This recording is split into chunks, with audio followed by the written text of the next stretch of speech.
Welcome back to another reaction. This time a little bit different. This is Gigguk's Best of Anime 2025. Now, this is going to be interesting. I watched a lot of anime in 2025. I, have an idea what is going to come up. I don't remember if Orb was this year. I'm not sure. But there were a lot of shows that probably make it on the list. I believe the thumbnail had Takopi's Original Sin, so that is most likely going to be here. So gonna be interesting. What Gigguk decides is, some of the good stuff. I believe Blooms was also this year. Flower Blooms. I already forgot the full title. Let's see. Let's see what Gigguk has cooked up. And I'm naturally going to yap about this as well and tell you my opinion. So we saw some solo leveling. Times, uncertain times.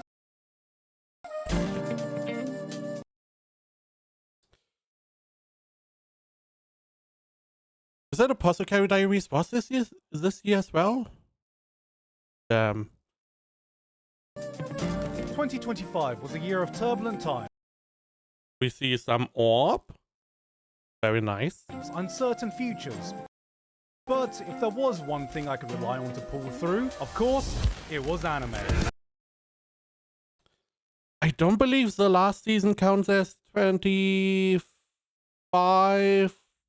No, it does. It was fall. Yeah, it would count as well. Which ends more or less close to a decade of My Hero Academia. I'm very interested how I don't believe does he rate them? Does he have, I believe he does have 10 to 1. Medalist, Apothecary Diaries,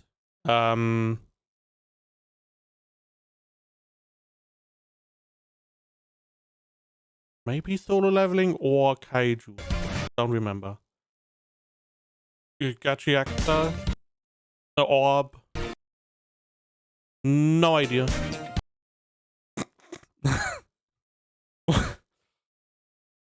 I mean, you already gave One Punch Man Season 3 too many frames there.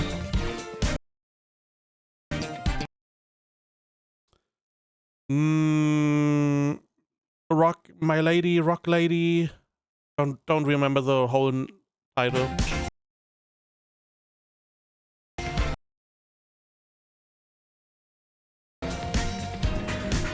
Now, okay. To be Hero X. A lot of mysteries, most likely. Last year, he had a movie at Spot 1, which, fair enough, it was a very good movie. I do question if we get that here too. I feel like last year he more or less made an exception because it was a movie that very well strongly resonated with him. If there was any doubt over anime's position in the world, don't remember what this one was called. City's the animation. Really solid. 2025 has undoubtedly proven it is not just popular, but there are titles that can achieve full-blown mainstream success. Yeah, I mean the movies. Mostly the movies. Demon Slayer became not only the highest grossing anime movie of all time, but broke into the top 10 grossing movies of the year, beating out such IPs as How to Train Your Dragon and frickin' Superman. This movie, I mean, you are saying that, but I don't know how big How to Train Your Dragon really is. Superman also is very old. There's a reason why they mostly sideline Superman for Batman and stuff, so.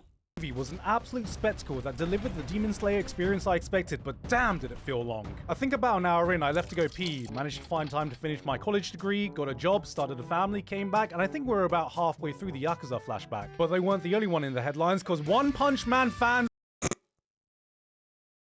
that is a bit of a low blow. Come on.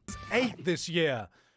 I then collectively threw up. After 6 years of waiting, One Punch Man dropped a bomb not even Oppenheimer could recreate, giving us a season of animation so impressive, Google Slides is about to license it out as an add-on. History has taught us that everything good comes in threes. We've had the big three of World War II, the big three of colleges, the big three of tennis, the big three of shonen, and now, this year, Interesting. the big three of colleges, the big three of tennis, the big three Naruto, Bleach, One Piece. Big three of shonen, huh? Because I feel like this list is contested. I mean, One Piece is not contested. One Piece is always there. But the other ones are always like, this show or this show. Well, where exactly does Dragon Ball fit in? Is this like the grandfather? Because I feel like it is also mostly shonen. of shonen. On the other hand, shonen is mostly about Shonen Jump, right? The magazine. And now, this year has finally given us the big three of Oh my god. Now, Blue Lock, yeah, Blue Lock was awful. I don't know the second half, I just stopped watching. One Punch Man Season 3, yeah, no. Beginning after the end was not as bad as the other ones. Right? Right? It was not good. frames. As the community responded to this failure on a scale anime had not seen before, Berserk fans could only helplessly watch this unfold on the sidelines like, Hey, you wanted this, right? You wanted the real deal? That's what this is. Wake up, you're in the middle of it. Stop complaining. this was the year where 2 letters shot fear into anyone that heard them. AI. So is it Okay. Oh, I know this. This is such a any classic. wonder people are afraid of technology? And the anime So simple. community was not immune to its effects. We had masses of fake scenes posted with the release of Sora 2. Grok got its own AI companion, as if people weren't lonely enough, and of course, OpenAI allowed users to flood the internet with Ghibli AI drawings. Looking Miyazaki right to the eye and thinking, man, I don't think you hate anime enough yet. And if you're like me and just realized that all this happened within the space of 1 year, yeah, I know. I wouldn't blame you if being on the internet felt exhausting at some points this year, and the online landscape was as confusing as ever to navigate.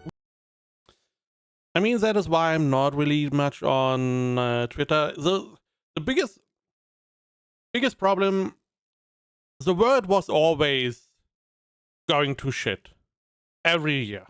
The problem is that we get more and more connected to all these things, and we see stuff that before we would not really see, like the wars. We see the wars in full HD at every turn. This was normally not really done because we had wars. We had like the Iraq war. We didn't really get much footage, but now we have everything at our fingertips, and it would be to your benefit to just try and distance yourself. You have enough stuff going on in your life. You don't need to burden yourself with more. And that is, Twitter is one of those things where you get inundated with all the stuff that is going on at the same time, which is going to be very exhausting. We needed hope. We needed positivity. We were yearning for some real human interaction. Why are we going on Freerun? Oh, yeah. This was a big thing. Again, I'm not really on Twitter.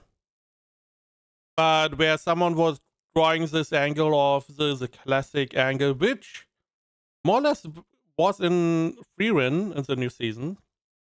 And instead of being bombarded by hate and stuff, people were pretty positive. It made this whole little movement where people tried to recreate the angle to show solidarity of, something as simple as that, or seemingly simple, more difficult than you assume.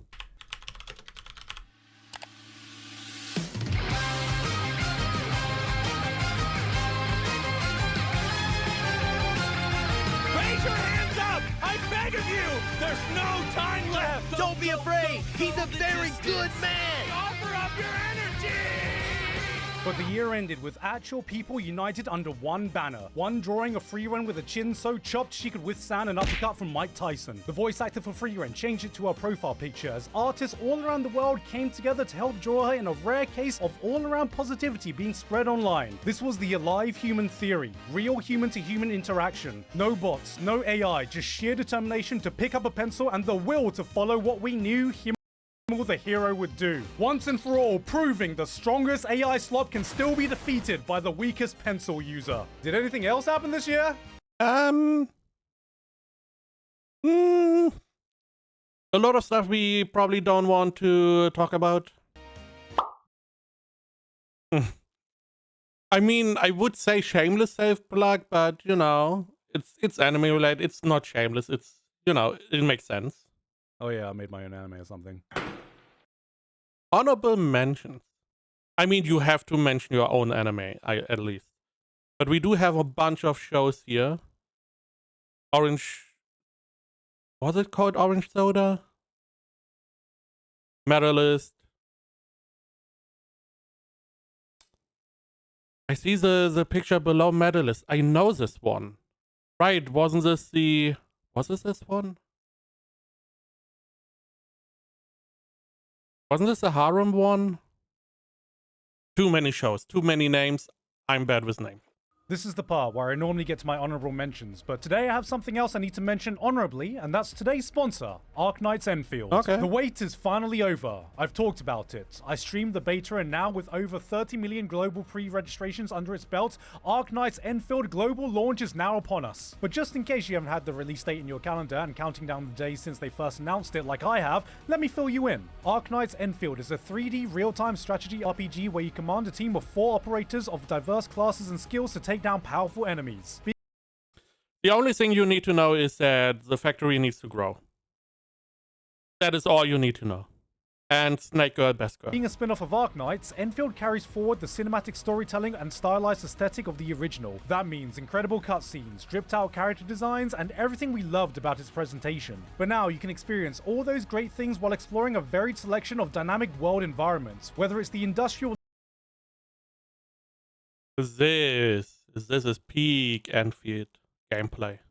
landscapes of Valley 4 or the Wuling region's blend of traditional aesthetics and future designs. Each is full of different missions and unique challenges whilst you gather resources and transform the world itself through factory building mechanics. And during the release celebration, not only will you have a chance to pull for the 6-star characters Levatane, Gilberta and Yvonne, but you also get a whole bunch of rewards through in-game events. This includes up to 135 free pulls, 2 6-star weapon selection crates, the 6-star operator Ardalia, and the 6-star weapon Dreams of Starry Beach. So if that sounds as great to you as it does to me, Arknights Enfield is available now on PS5, PC, and mobile. So check out that link in the description to download the game today. Thank you again to Arknights Enfield for sponsoring us today, and with that said, here are the actual honorable mentions.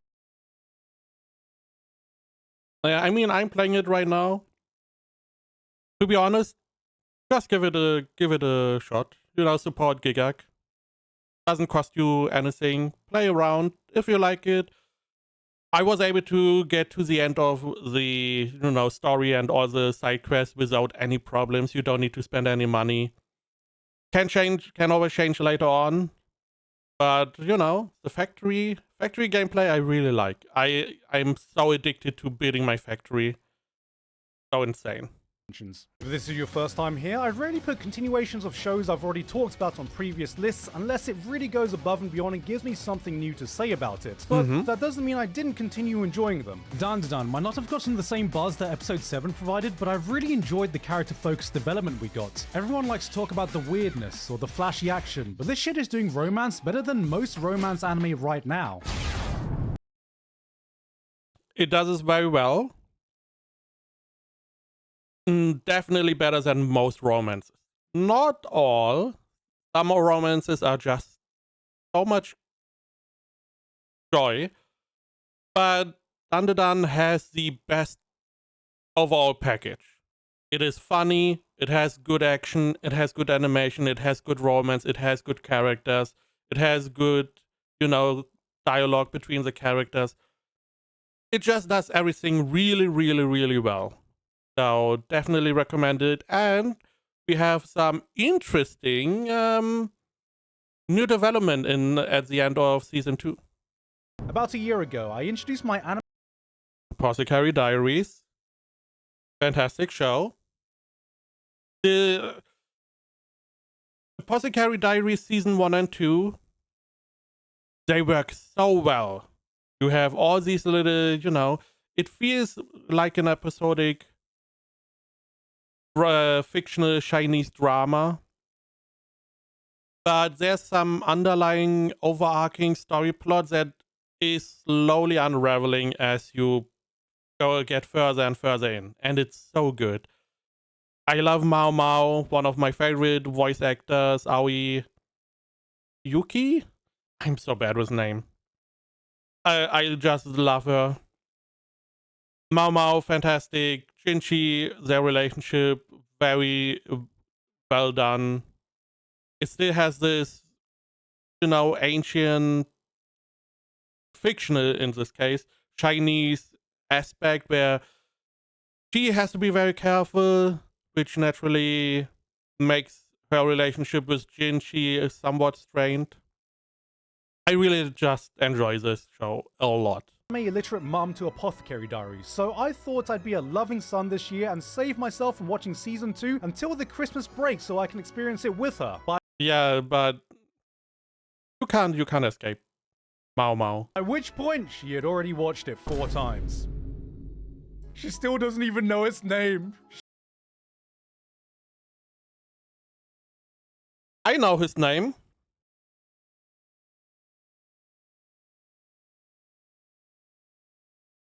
He was the one that liked Big Sister, right? Was he the one? There's some characters that meld into one another. I believe he's the one that likes Big Sister. She just calls it Mao Mao. City, the animation. Oh, doesn't know the name of the show. I mean, Mao Mao is a good idea. Why is this one here?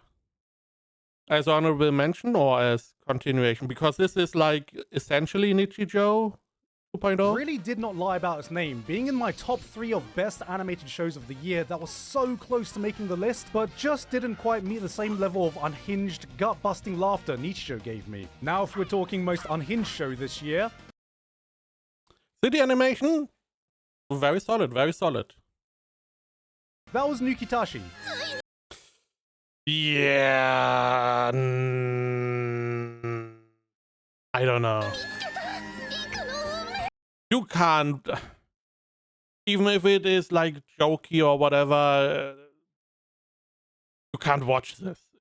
There are a lot of ecchi shows you can just watch. And you can be like, yeah, it has fan service. Here you have fan service with a little bit of a different show in it.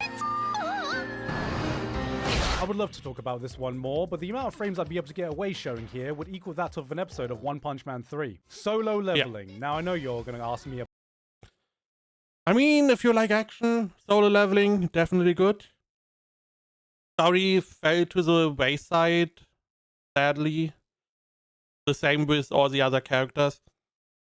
It's mostly about the main character, but, it's a very nice action show. About this, so let me just set the record straight. And the anime award goes... No. No.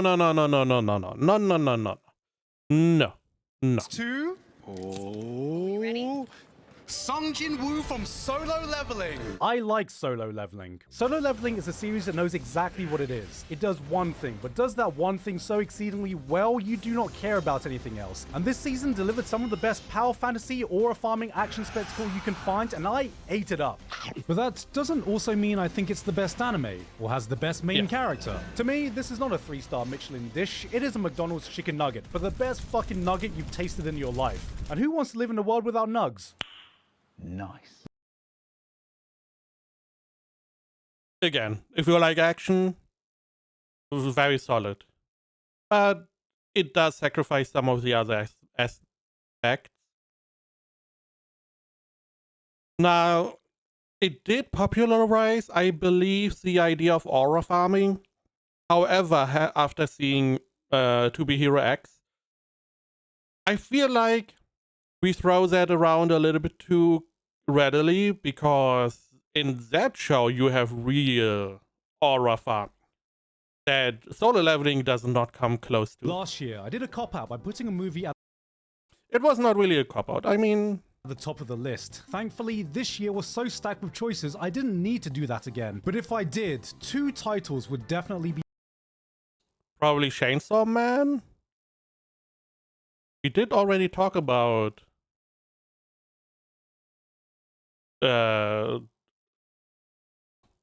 Demon Slayer. making the list. Chainsaw Man lived up to the absolute cinema meme it originally started. This wasn't just another shonen movie adaptation, it was a perfectly crafted cinematic experience, and I think it says a lot that for how much jaw-dropping, mind-blowing action sequences this movie delivered on, the quieter, serene pool scene is the one my mind always comes back to. But standing toe-to-toe with that, in my eyes, is 100 meters. Have not seen 100 meters. I believe it's from the same author as Orb? If Chainsaw Man was that critically acclaimed blockbuster,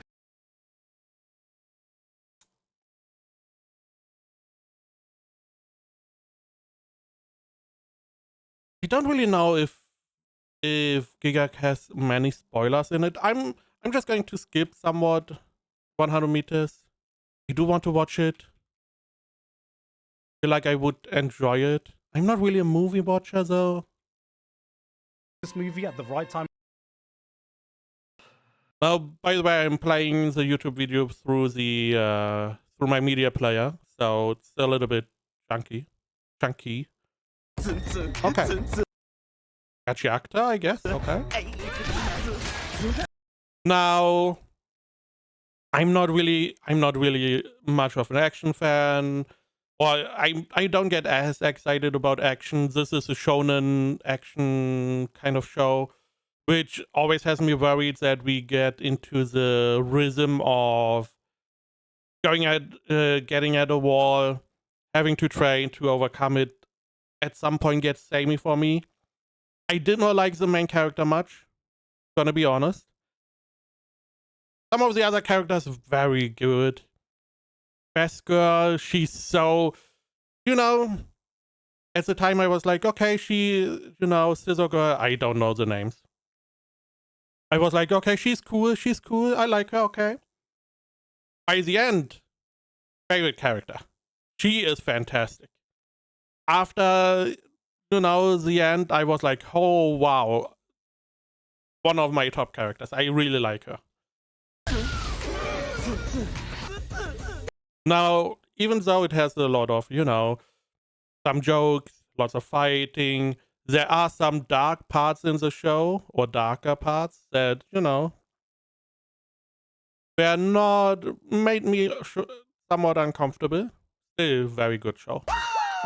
Do you ever feel like if you watch enough anime, so many of them don't just start looking the same, but also start to feel the same? Gigguk spits on that, taking pre-established conventions and says, nah, I'ma do my own thing. This is set in the world of trash, taste. But unlike the latter, there is absolutely nothing garbage flavor about presenting one of the most insane worlds shonen has to offer. Have a look at these characters.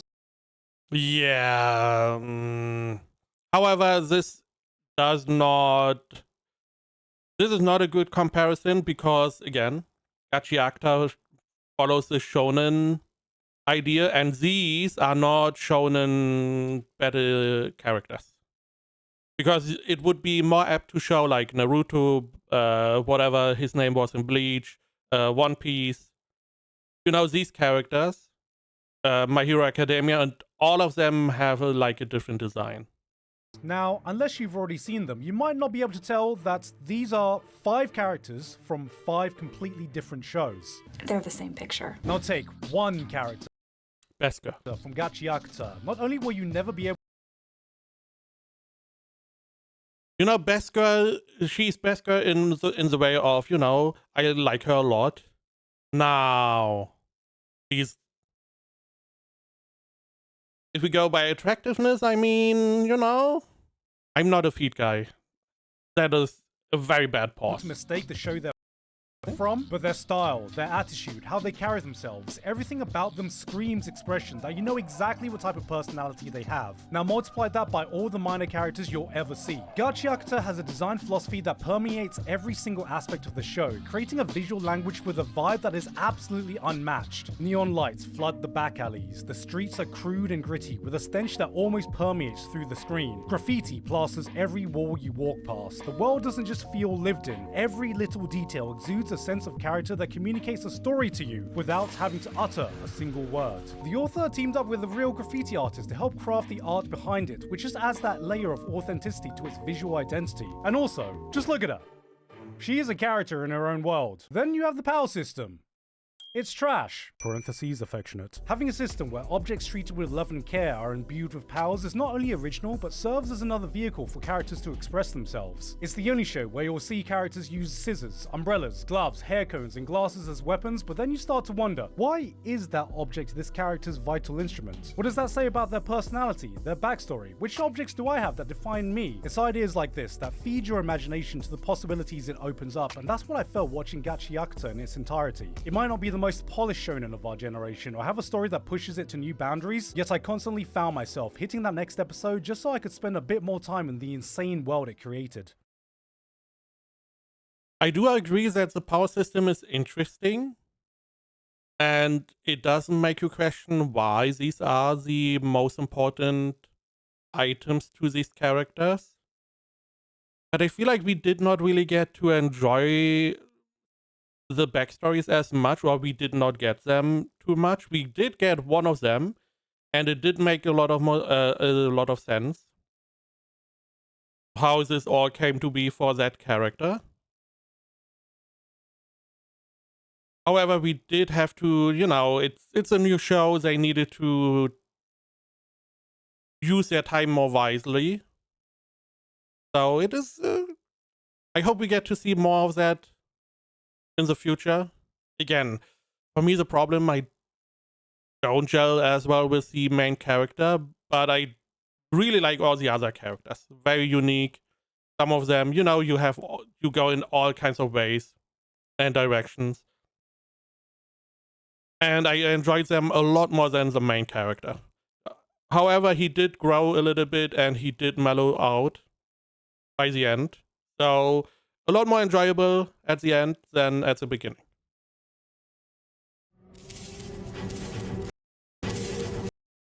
Oh, clever test. I love the show. I feel like this. I did tell my friend to watch it, but he's always like, but clever test. Such a good idea. And it feels like this is. There's like, in the background, there's like chess being played. And we are the pieces. Master of Luna Mountain! Kill is bad news! We need to hustle! Too far away! What happened over the past millennium? And what is it that brings them here? Fantasy is the double-edged sword of the anime world. Swing one side and you have some of the most critically acclaimed, beloved shows in the entire medium, respected by everyone who watches them. Okay, by everyone that watches them, because you're showing Mushoku Tensei, which is not necessarily one of the respected ones. But swing the other side, and you're greeted with some of the trashiest, stinkiest shows you can find in the medium. And I'm not talking about the Gigguk kind. So when a new fantasy anime comes out, I'm always thinking, which side is this one gonna swing? Alright, looks like we've got some hyper-violent action. Could be edgy, could be mature, unsure. Oh hey, there's proper thought put into the world building and politics, so it's not just the same copy-paste Demon Lord fantasy world. That swings that way. Okay, the hero's been given an immortal body. Sounds like this could potentially be power fantasy. Yeah, sure, yeah. Yeah. They do a very good job on... She is, she has an immortal body. However, it goes more in the direction of something like ReZero than power fantasy. Yeah, that's a little stinky. But then, I watch as the hero yeets herself off a cliff, leaving just her mangled corpse remaining, only to have her body parts grotesquely shoved back into place as you hear the crackling of bones over the most guttural scream of pain as her body is forcibly put back together, little by little, while the bandits around her can only watch on in horror. And it was this moment that I realized, oh, I'm in. Approved. Cleaver is the kind of brutal dark fantasy show I've been missing. Not a full-on masterpiece like Berserk, but just a fun show that takes itself just seriously enough. You have a protagonist that is heroic and kicks ass without being annoyingly idealistic or stupidly overpowered. Also, she has an eye patch. The world and power system isn't just copying off every other power fantasy out there. The protagonist has an eye patch. The violence is gratuitous. Why are we are going to mention it again, right? The eye patch one more time. While being purposeful and setting the tone of the story. You can see the hallmarks of what could have turned into an edgy fantasy, slavery, prostitution, but then you're reminded that anime can actually treat these subjects with the weight that they deserve. It's not always for the faint of heart, but it's the kind of grungy 90s fantasy show anime hasn't seen in a long time. She's got a goddamn eye patch! I really enjoy it. We also we play a little bit with the ideas of races, because they are like, you know, there's a race that is in the forest, but it has a different name than what we would assume. It has set up a pretty good second season. We will see how it continues, but I do feel like there's a lot of stuff going behind the scenes.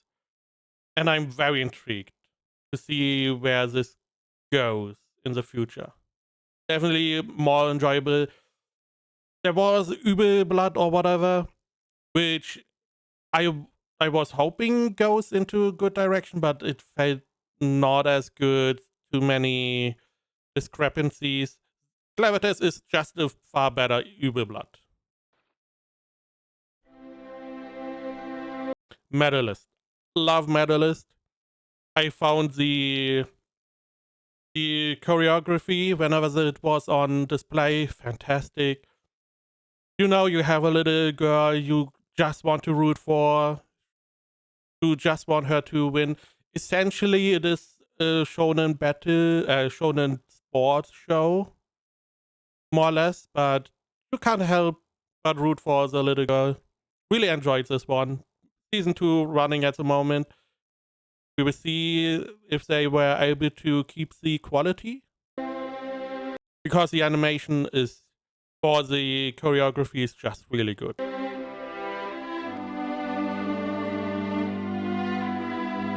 You ever see a new parent and how their eyes light up when talking about their kids? They show you a million photos of the same pose. They brag about the smallest achievement their kid was able to do. You feel a sense of pride you've never felt before towards anything else when they speak. That's what watching Medalist makes you feel like. This is a show about ice skating, but it's also a show about role models and the rewards of what being a great role model can get you. Inori is an 11-year-old girl who's been told she's too old to enter the figure skating world. She's shy, insecure, and collects worms for a hobby. Not necessarily. There's a good reason why she does it. This girl is going to get absolutely destroyed in school. But just by finding one person that believes in her, she's able to see something in herself that she never could before, shine in a way she never believed, and you're invited to be a part of that transformation. Medalist grabs you with grounded, well-realized characters all around, doing something revolutionary by treating its child characters like normal characters. Because did you know? Children are people too. When you think about it, it's kind of fucked up how much your life insecurities and self-image are defined by a few early moments in your life. Maybe a teacher said that you were dumb, and then from then on you just accept that as a fact. Or maybe, hypothetically, you were told your hair looks silly, so you start spiking it up like... I feel like he's talking a little bit too close to his heart. Fucking Sasuke. Or a friend said you were boring, so you buy this Scarface poster to pretend like you have a personality. Or you look like a nerd with glasses, so you start wearing contacts every day. So seeing someone who was able to be set on the correct path because they found the right person, found the right role model, spoke to a part of my younger self that might not have gotten that same opportunity. Every small achievement, every small step they take becomes a collective win. And when they pull through and hit that complete triple axel after numerous falls, you'll be shedding tears like a proud dad telling the person next to you, "That's my kid! Yeah, that's my kid!" Yep.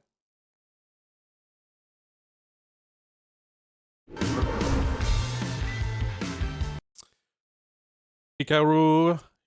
The summer. This one was a trip. That one, yeah, that one was insane. And did it did put up some really interesting questions regarding, you know, friendship and what happens if stuff like this happens. But it is so weird. A good weird.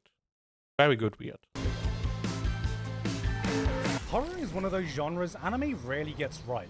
On one hand, I think the medium makes it harder to get genuine scares compared to its live-action counterparts, but then one too many times.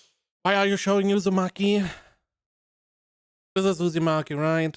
Get a promising project like Uzumaki that took a bit too much inspiration from its source material and spiraled its own production into Why did you say Spiral? Come on. madness. I was beginning to lose faith, but thankfully the summer Hikaru died not only restored that, but has set the bar of how anime can achieve horror of the highest quality. It is, yeah, very horror-esque, but more, not as, it is not jump-scary horror.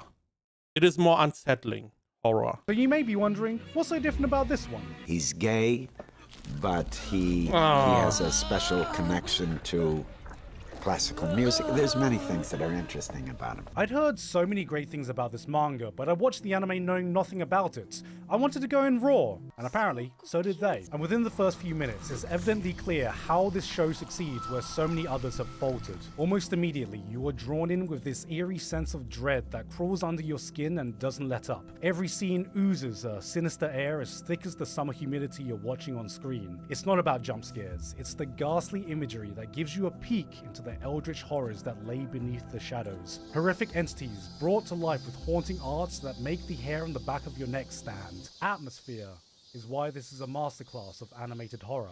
Behind all that though is a succinct exploration of grief and love between two bros that is 100% undeniably, categorically platonic. So gross. Sure. So good. Sure. I mean, just look at this man. He's so straight, he's about to have sex with another man, so he knows what the woman he goes on dates with will feel like. Cause you know, when you have a Lovecraftian nightmare creature wearing the skin of your dead friends, you first gotta figure out so many things. What is it? Is it dangerous? Does it come in peace? Or just you? You know, maybe Michael's gay, maybe he's not. Really? Nice little wordplay. But yeah, it does put up some good questions. You know, what do you do when this happens? When you have your best friend replaced by some kind of creature? How do you tiptoe around that? It is very eerie, the connection they build. But very well done.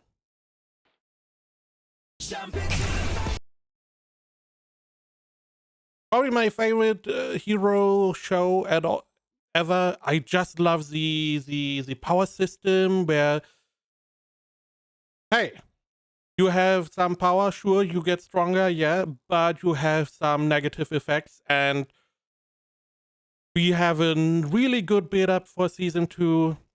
We have a really nice system where you can vote for your favorite characters, and this is what I would define as aura farming.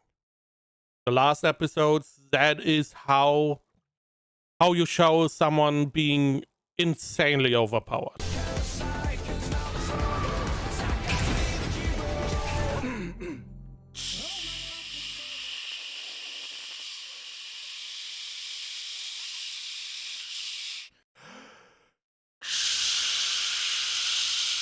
What are you doing?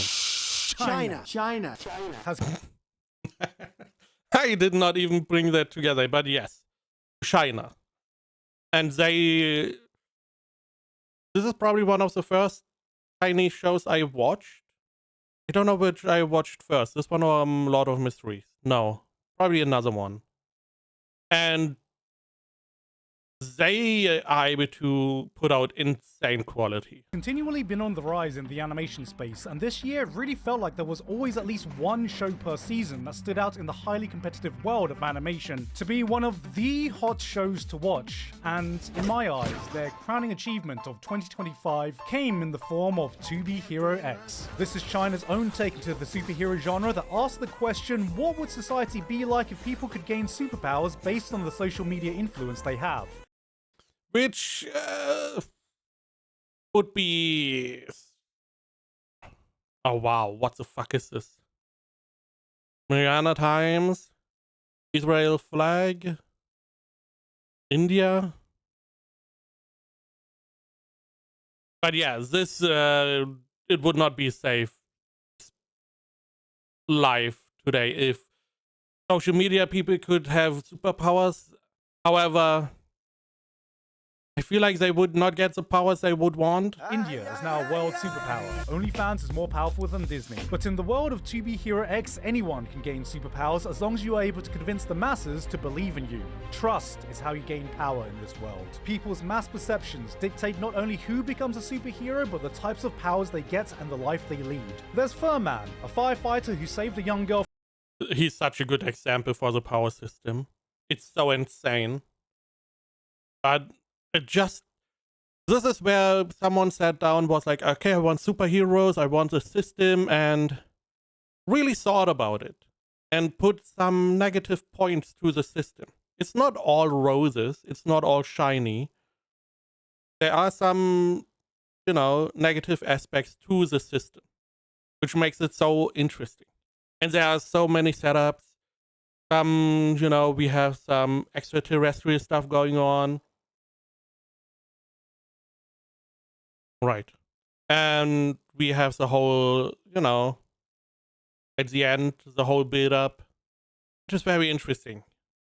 And we have something else big going on. I don't know if he's going to mention that, so I'm not going to dive into that. From a falling ceiling that went viral, gaining him the power of incredible strength and invulnerability at the expense of never being able to take a proper shit ever again because he can never bend over thanks to his immovable image. Then there's this guy.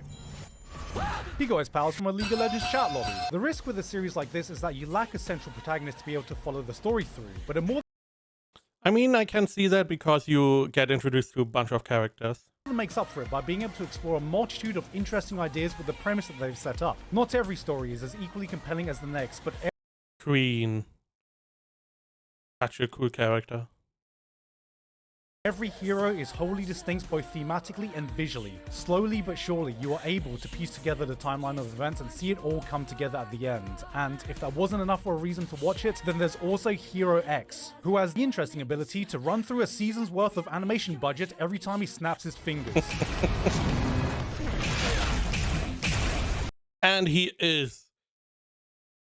If I wouldn't need to put a character next to like aura farming, this would be it. He's just insane.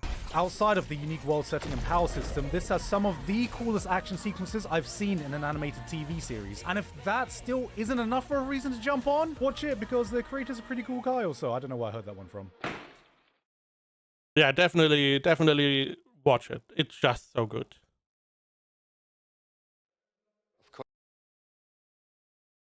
Animal cruelty. Okay, I mean child, so Takopi. Oh. You didn't, Takopi doesn't count as animal? And we never saw stuff happening with the dog. We only know. There's a lot of misery, but it it's is Takopi, the same isn't misery it? that is all around us. The trees here are in misery and the... This show is insane. Highly recommend it if you can stomach it. A show, whenever a show is able to produce that much discourse online, it just is a good show. And this one was pretty hard to watch, and people had a lot of different takes on this one. Birds are in misery. I don't think they sing, they just screech in pain. I remember the first time I watched the movie Requiem for a Dream, a movie so shockingly powerful that it disturbed me to my core, yet allowed me to experience emotions few pieces of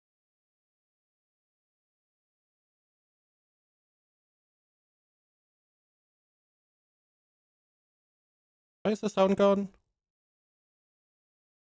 Did we need to mute stuff? One of those shows Yeah, we said exactly I guess films stuff I'm got muted. message has left experience emotions few No. pieces of fictions had been able to make me feel. Its message has left an imprint on me that remains to this day and continues to be one of those films I'm glad I experienced but never wanted to watch So that was just a problem with the player. again. I said exactly the same thing to myself after watching Takopi's Original Sin. This is one of those shows that leaves you completely drained, giving you the sinking feeling that drops down to the pit of your stomach at the end of every episode. And the main lessons: don't have children if you can't manage to have children. There's a lot of work going on. You're just destroying more lives by having children if you are not prepared. Just don't. Genre? Drama? No. This is a straight up horror anime for your emotions. It's about an alien, Takopi, from the That is the problem. If you put it as a synopsis, you can make it sound so nice. You know, you have Takopi, a little octopus alien coming from planet Happy, and he just comes to Earth and wants to spread happiness. Just spread happiness. That is the synopsis. The planet's happy. All he wants to do is spread smiles and happiness without a single shred of negativity. He's the type of guy who'd hear about a racism problem and try to solve it by running. Now pair him with the Trauma Trio, 3 kids whose collective future therapist bill would equal the GDP of Norway. That's right. Hey, little buddy, how are you doing?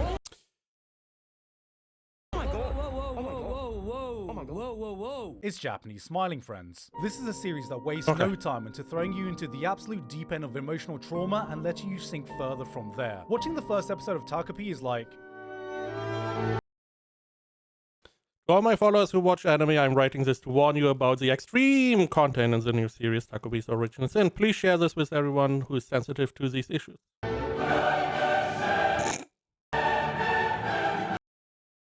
It could seriously trigger them. There are some totally understandable. What? Grooming? Blood loss? War crimes? Steve Gutenberg, yeah, I mean, sure.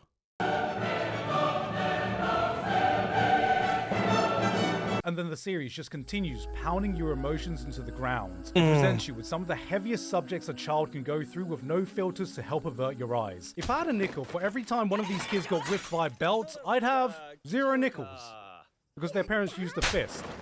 Everyone is an asshole. Everyone is the worst kind of human they can possibly be. Then when you're shown that faint ray of sunlight at the end of the tunnel, your first instinct is to think, oh no. But that's not to say there is no point to all of this suffering. For how despicable some of these actions you witness are, it constantly reminds you that the biggest villains are the parents who failed them. Parental neglect, physical abuse, and worst of all, a law-accurate Asian mom. Don't make me laugh, come on.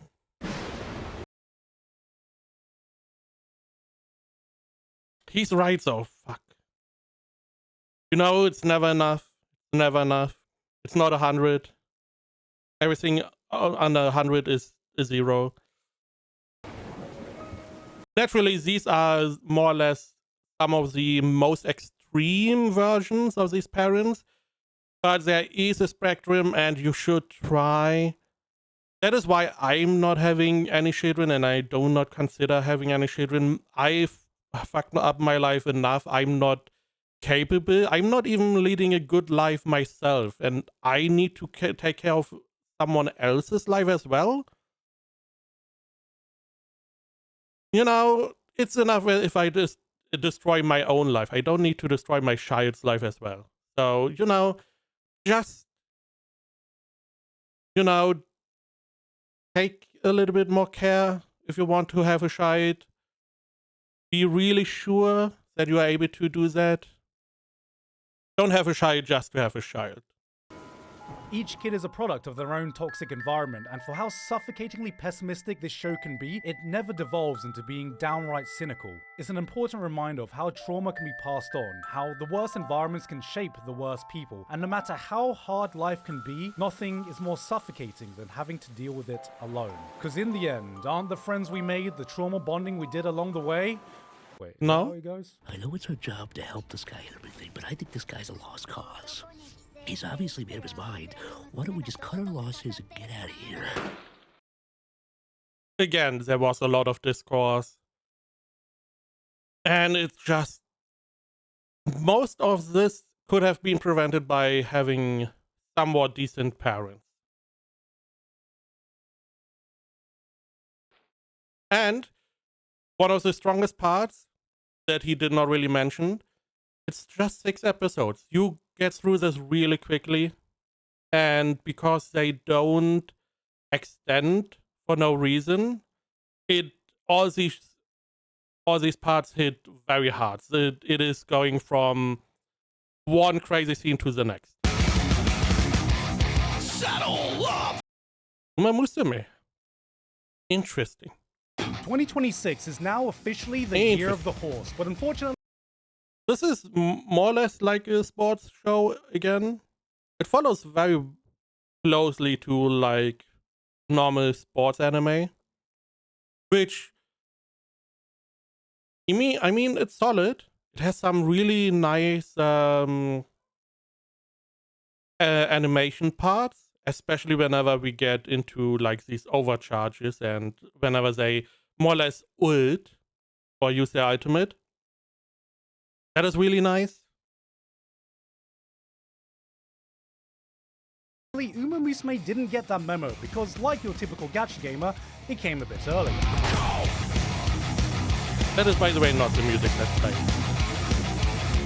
This was the year the internet collectively fell into the Uma Musume rabbit hole, and Cinderella Grey embodies every damn reason of why this franchise became a global phenomenon. This was the highest intensity, no bullshit, all action sports anime to come out in 2025, delivering that level of jump out you see hype in every single episode you put on. You are given little room to breathe, going from one race to the next, every match injecting that burst of adrenaline your body starts to crave. If you were living under a rock last year, yes, there is a gacha game of the same IP, yes, this is anthropomorphized horse girls running against each other based on real historic races in Japan, which I've already talked about.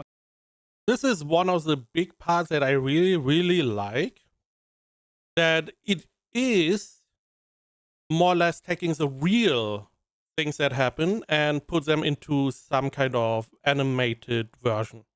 So you do know what is going to happen. You know how these races are going to end if you know the history.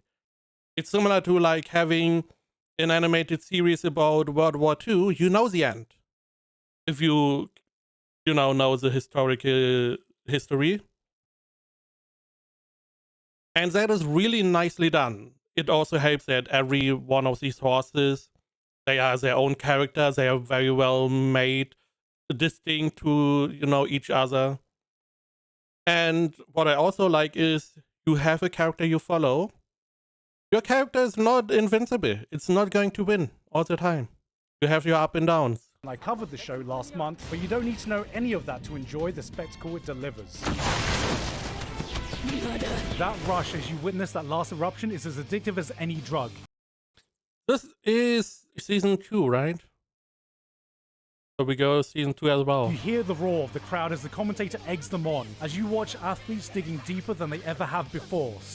Now, I have to say the commentating for horse racing I find is one of the weakest parts.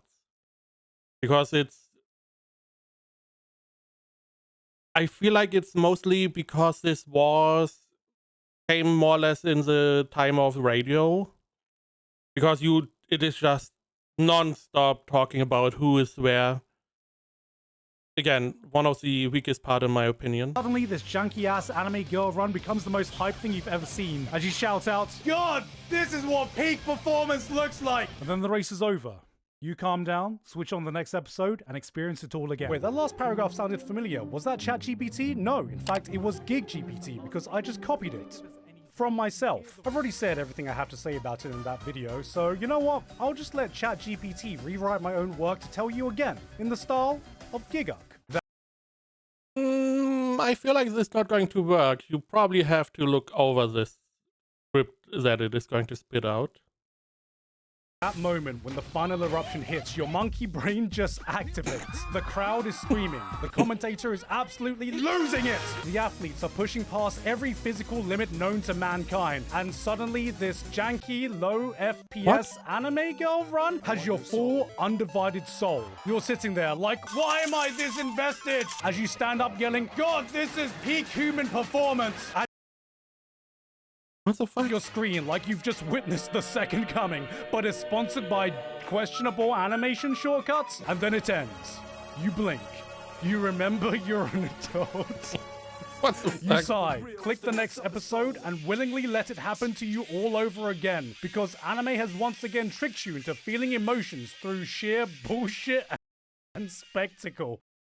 I mean, the last sentence is spitting. That is totally true. What the fuck does ChatGPT think I sound like? The wanker. You can go watch my actual video if you want to hear everything I have to say about it better than GigGPT ever could. Okay, I promise, I'm gonna stop glazing my own work now. Anyway. Only negative I can really say, Haru Urara doesn't have her own show. She needs one. Wesker. Number 3. Barn, the boundaries of... Really? Really? I feel like a little bit nepotism here, you know, a little bit... adulthood. This was a new anime made by a fairly new creator in the industry.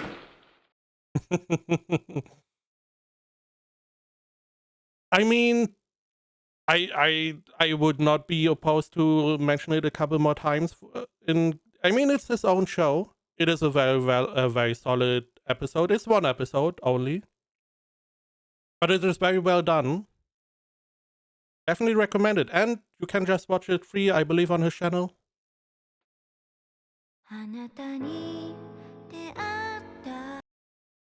Oh. For a moment I was like, I don't know this one. Oh, yeah, the Apocalypse Hotel. Man. If you really consider what is going on here, it's so sad. But it is delivered in a very comedic way. Attention spans are fucked. Memes are incomprehensible. I can't be the only one who feels like every day I see something that makes me lose IQ until my last remaining brain cells are stuck there on life support, powering the last bit of sentient thought I have. But this year, there was no show that healed my soul more than watching Apocalypse Hotel. In an era of brain rot, this one gave me pure brain ripe. Apocalypse Hotel is a different kind of slice of life. It has all the hallmarks that make up the genre. A quieter, subdued approach to storytelling, charming characters, a whimsical, bright air that complements its calming atmosphere. And then you keep watching.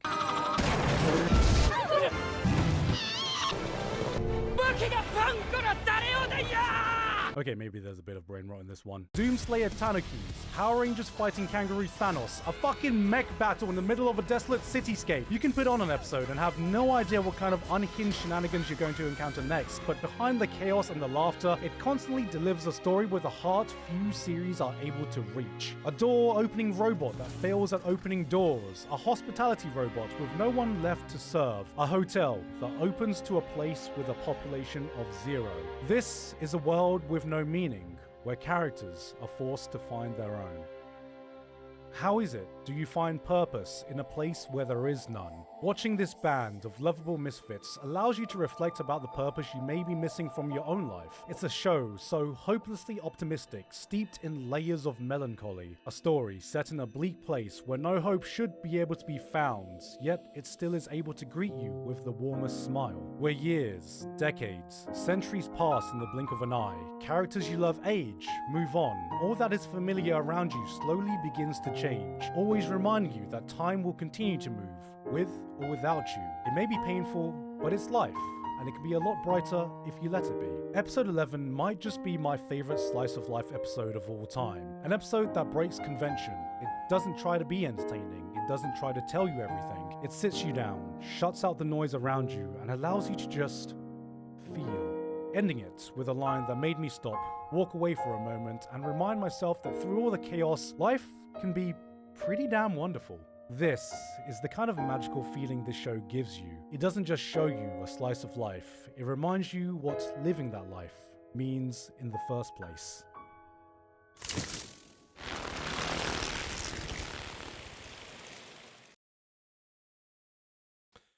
I still find it very sad at the end of the day, because, I mean, it was not very clear, but this is a robot, more or less.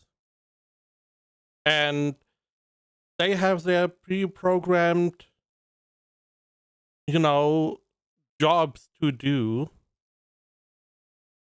and they never get to do what they are normally designed to do, which is really sad. They, the whole story.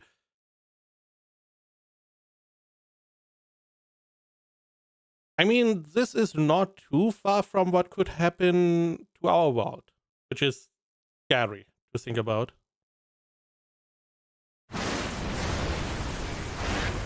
What's this? Oh, My Hero Academia, right? Supposed to be the end. Yeah.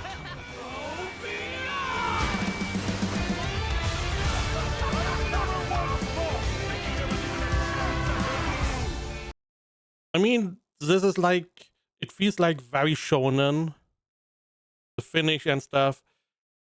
I was not that big of a fan of the overall finish. It's not my demographic at all.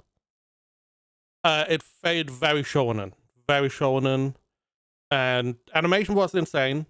Don't get me wrong, the fights were insane, but it felt very, very shonen, which is not necessarily what I enjoy. Shonen action shows are the lifeblood of the anime industry. They are the most popular, have the most influence, and are very often some of the very first anime we end up watching. It's these shows that help shape a young generation of people, and I certainly can't forget what they instilled into me. As a kid too young to understand anything, I saw heroes fighting against evil to protect the things they stand for. They stood up for those who couldn't, represented all the good in the world, and though I grew up and realized the real world isn't as simple or idealistic as the one portrayed in the realm of fiction, it's these stories that helped set me on the right path. It gave me hope. It gave me role models. It taught me about the person I should aspire to be. To me, this is what shonen is meant to be about. This is the shonen I grew up with. This is the shonen I know, and I don't think many shows have distilled that concept down as purely as My Hero Academia has. Regular viewers will know that I've had an up and down relationship with this franchise. I instantly fell in love in season 1, watched it explode in popularity in season 2 and 3, then gradually fell out of favor as other shows took the spotlight, but I always kept watching in hopes that it could at least end with a bang. And now, 10 years later, I can wholeheartedly say, boy, did it ever.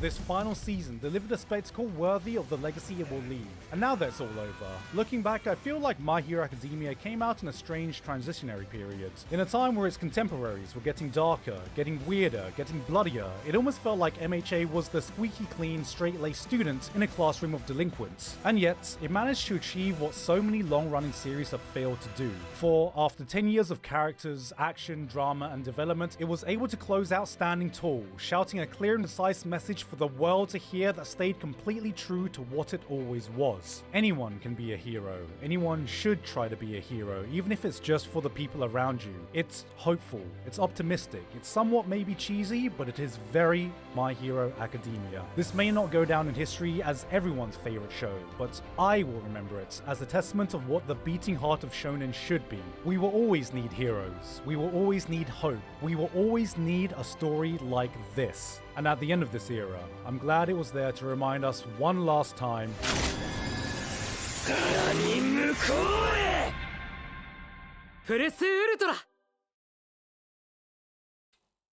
Again, very shonen, as he was describing, very older shonen, Naruto as example. And it did it very well. And yeah, what probably went a little bit underrated, it finished more or less on a high note. People like the ending. It is very rare nowadays to have a show end, or a manga or whatever, and people be positive. There were a lot of them, like Dress Up Doll, people were like, the ending was fine, but they didn't really, they wanted something different, especially the longer series goes on, the harder it is to have a satisfying ending, because everyone has a different idea about the ending. Everyone has a different idea. So they did it very well. They ended, in a very satisfying way. to still have a little bit more of that, potential for the future. And it didn't drag on for too long, which is also a problem that older shows had. I mean, One Piece season 1 is going to end, which is like, holy, you need a lifetime to catch up to those types of shows. Naruto plus Shippuden has like 700 episodes. It's insane how long these shows are. So this one is pretty manageable overall. And again, has a good ending. In a time where endings are most of the time negatively seen. I mean, look at Oshinoko. There was a huge uproar. Now, we do have still one spot left. I am assuming it's Orb. Not having seen anything else. I believe Orb was last year. I don't know. A lot of Mysteries is absent. Now, we did have To Be Hero X, so a lot of Mysteries should be possible. Flower Blooms was also this year, right? This is not on the list. Flower Blooms anime. Fragrant Flower Blooms with Dignity.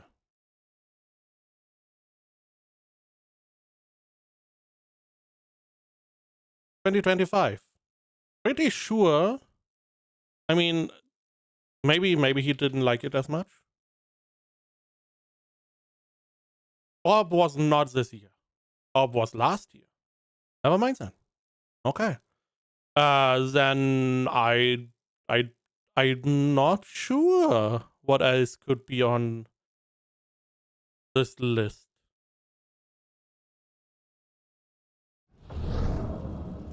It is Orb. Never mind. It was October last year, supposedly. Orb is a fantastic show. Definitely did not like the ending still. I feel like the ending did just try to do, have the cake and eat it too kind of thing. It would have worked if one of the two things happened at the end.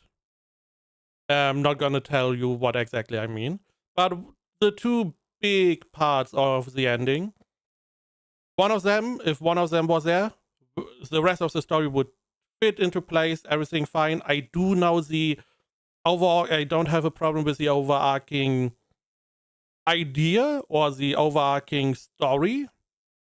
Totally fine. I just find you have the physical object or you have the character. One of the two things. Both of them is like explanation now don't really work in a show that is very grounded.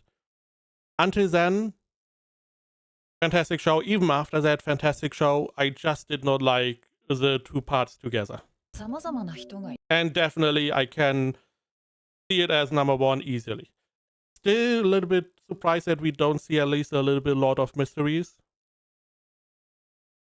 Or Flower Blooms with the Dignity, which I feel like is one of the better romance animes out there. But fair enough. Gigguk's list, he can decide what he does with it.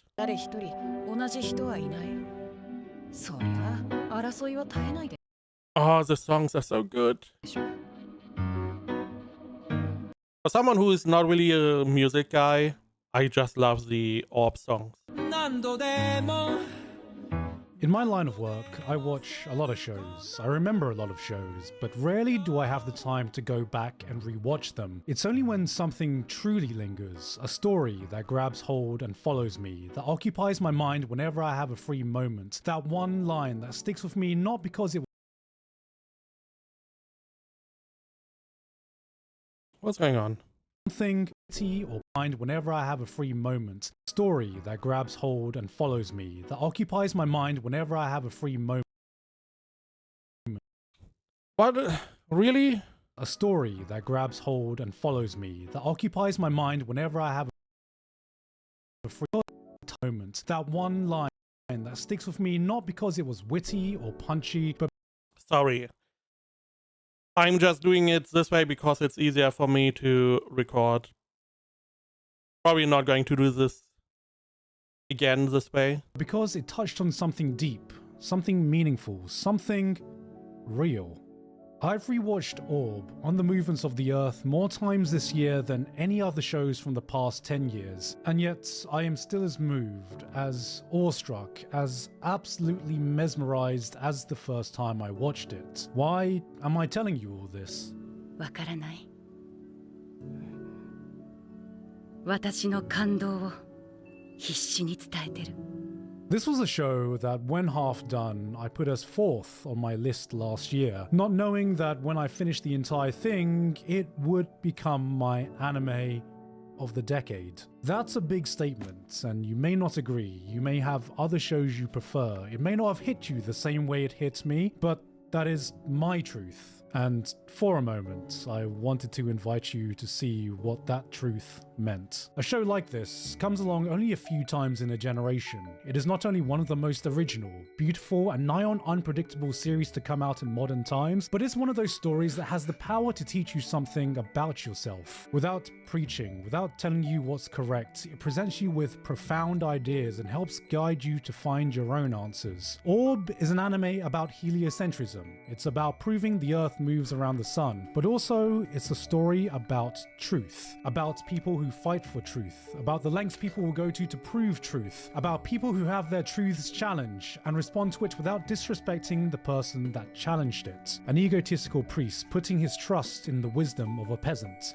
a devout believer defending the words of an atheist. The heroes of the story are not the ones who are right, it's the ones who are willing to accept that they could be wrong, who will listen to those that oppose them and try to understand even if they don't necessarily agree.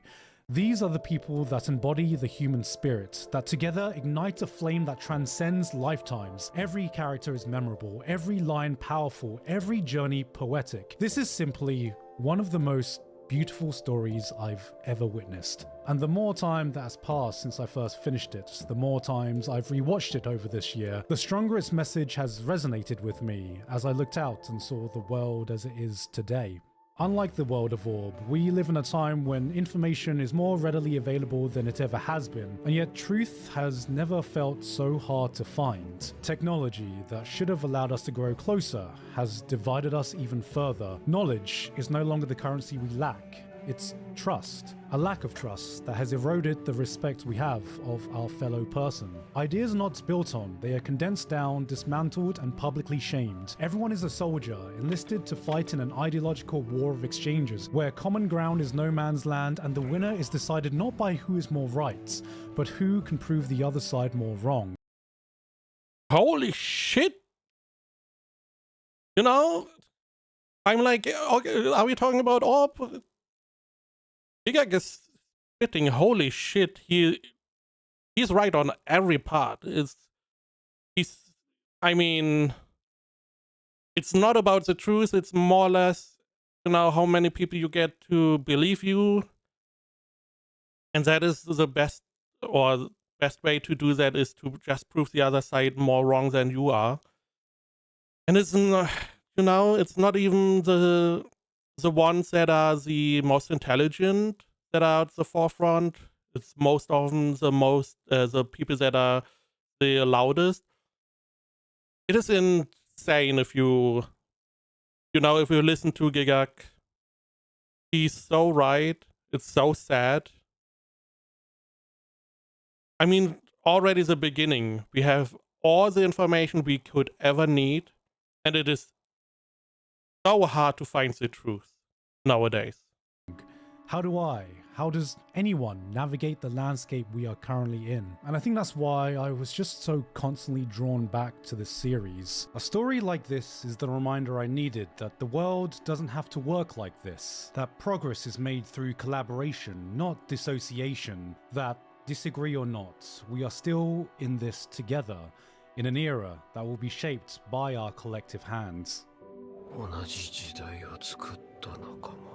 Whether any of us have the right answer or not, it's thanks to this show that I remembered. As long as you can continue to question whether you are right. 不正解は無意味を意味しない。何かを知るということだ。指導説を信仰してる。このためにわざわざ生まれてきた。きっと迷いの中に倫理がある。秘境。それは知性だ。You won't find the wrong answer.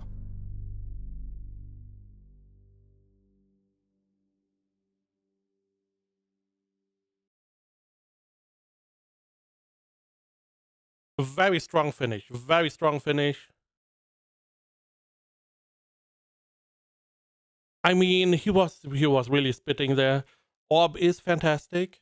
Do not get me wrong. I felt like the author wanted to do a little bit too much with the ending. Because until then, before we get to the last act, I felt like that could have been a fantastic ending point as well. Naturally, somewhat unsatisfying, but that is life. You don't always get what you want.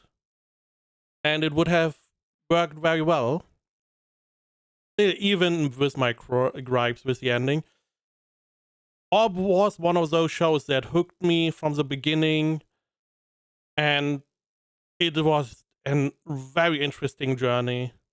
Now, I did not have I'm not as smart or as thoughtful as Gigguk seemingly was.